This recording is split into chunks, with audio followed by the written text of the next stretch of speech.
Alors comme ça, Patrice, bonjour, on fait la une. Oui, bonjour Laurent, bonjour à tous. On parle de nous ce matin dans le journal. En l'espèce, c'est dans le Parisien. France Télé, faut-il tout changer? Il paraît que le ministère de la Culture veut nous faire la peau, fermer France 4, fermer France O, virer des gens, faire des économies.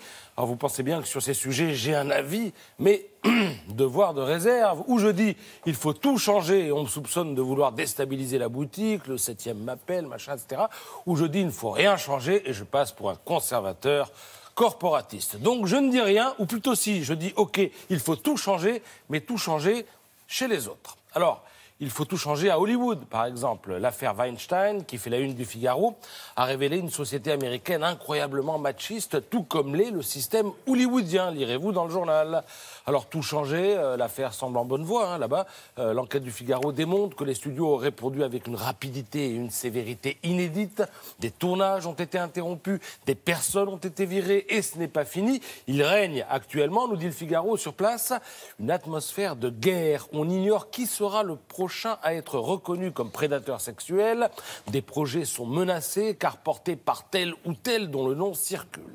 Alors il y a un endroit où les noms font plus que circuler, ils sortent carrément. Cet endroit, c'est le MJS, le mouvement des jeunes socialistes. Là aussi, il semble qu'on se soit dit qu'il fallait changer 2 ou 3 choses car c'est l'ancien président du mouvement qui fait l'objet d'une avalanche de mise en cause. Alors, je vous laisse découvrir le titre de Libération, il est assez clair. Au total, pas moins de 8 femmes.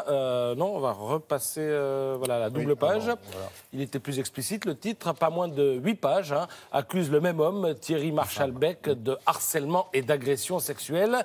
C'est un festival de plaquage contre le mur, de baisers arrachés, de pincements de fesses, de traquenards dans les toilettes, de tripotage imposé et bien sûr de brimade en cas de résistance, avec en prime la phrase qui donne la mesure du personnage. Comme tu as dit oui une fois, maintenant tu ne peux plus dire non. Voilà ce qu'il dit un jour à une femme.